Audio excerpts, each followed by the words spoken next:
good afternoon. Dinner time. Nag-crave ako sa aking tanim na lukpati. Yes, gusto ko sinabawan naman siya. So, nilagyan ko siya ng squid ball. Squid ball. Nilagyan ko siya ng squid ball. So, meron siyang bawang sibuyas, kaunting toyo, kaunting paminta. Titikman ko. Sarap. And then, sasamahan ko siya ng tokwa. Yan.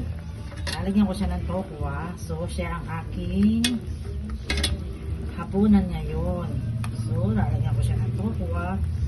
Ayan. So, ayan. Yan ang Pinoy dish. Kung meron silang tokwa na Chinese dish or Taiwan dish, so, Vietnam dish, ito naman ay Pinoy dish. So, bye-bye! See you again!